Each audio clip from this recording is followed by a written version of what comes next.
F D ഒരു investment option ആണെന്ന് കരുതുന്നവർ പറയുന്ന മെയിൻ 2 റീസൺസ് ആണ്. ഒന്ന് അതിന്റെ സേഫ്റ്റി, അടുത്ത അതിന്റെ ലിക്വിഡിറ്റി. പക്ഷേ ഈ 2 റീസൺസും ഒരു ഇല്യൂഷനാണ്. ഒന്നാമത്തെ സേഫ്റ്റി നമ്മൾ എപ്പോഴും സംസാരിക്കുന്നതാണ്. അത് ഒരിക്കലും ഒരു ഇൻഫ്ലേഷൻ ബീറ്റിനായിട്ടുള്ള റിട്ടേൺ അല്ല തരുന്നത്. അതുകൊണ്ട് തന്നെ ലോങ് ടേം ഇൻവെസ്റ്റ്മെന്റിന് വേണ്ടി ഒട്ടും സ്യൂട്ടബിൾ ആയിട്ടുള്ള ഒരു പ്രോഡക്റ്റ് അല്ല എഫ് ഡി എന്ന് പറയുന്നത്. ഇനി അതിന്റെ ലിക്വിഡിറ്റിയിലേക്ക് വരുവാണെന്നുണ്ടെങ്കിൽ അതും ഇല്യൂഷനാണ്. നമുക്കൊരു എഫ് ഡി ഉണ്ടെന്നുണ്ടെങ്കിൽ എപ്പം പോയി വേണമെന്നുണ്ടെങ്കിൽ ബാങ്കിൽ നിന്ന് വിഡ്രോ ചെയ്യാൻ പറ്റും എന്നൊരു ധാരണ ഇല്യൂഷൻ തന്നെയാണ്. പ്രീ മെച്ചുവർ ആയിട്ട് ഒരു ബാങ്കിൽ നിന്ന് എഫ് ഡി ക്ലോസ് ചെയ്യുമ്പോൾ അതിന്റെ പുറത്ത് പെനാൽറ്റിയും അതുപോലെ തന്നെ ഇൻട്രസ്റ്റ് റേറ്റ് കട്ട്സും ഉണ്ടാവും. എഫ് ഡി എപ്പോഴും ഒരു ഫിക്സ്ഡ് ടേമിലേക്കാണ് ഇൻവെസ്റ്റ് ചെയ്യുന്നത്. അതിന് മുന്നേ ചെയ്യുകയാണെന്നുണ്ടെങ്കിൽ ഇങ്ങനെ പെനാൽറ്റിയും ഇൻട്രസ്റ്റ് കട്ടും ഉണ്ടാവും.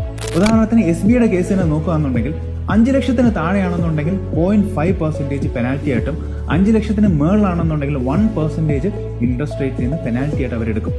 ഇനി അതേപോലെ തന്നെ ഇൻട്രസ്റ്റ് റേറ്റ് കട്ട്സും ഉണ്ട്. അന്ന് ബാങ്കിൽ പ്രിവെയിൽ ചെയ്യുന്ന റേറ്റിൽ നിന്ന് 0.5 to 1% ഇൻട്രസ്റ്റ് റേറ്റ് കട്ടും ഉണ്ടാവും.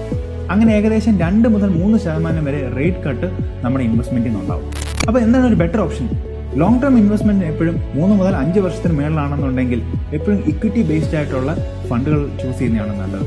അത് ഒന്നെങ്കിൽ പ്യൂർലി ഇക്വിറ്റി ആവും, അല്ലെങ്കിൽ ഹൈബ്രിഡ് ഫണ്ട്സും ആവാം. ഇനി ഷോർട്ടർ ആയിട്ടുള്ള ഇതാണ്, വളരെ ചെറിയ സമയത്തേക്കാണ് നമ്മൾ ഇൻവെസ്റ്റ് ചെയ്യുന്നുണ്ടെങ്കിൽ ലിക്വിഡ് ഫണ്ട്സ് ആണ് എഫ് ഡി യെക്കാട്ടിലും ഏറ്റവും നല്ല ഓപ്ഷൻ. അപ്പോൾ ഈ ഒരു വീഡിയോ നിങ്ങൾക്ക് ഒരു ഇൻസൈറ്റ് തന്നെന്ന് വിചാരിക്കുന്നു. Share this with your friends.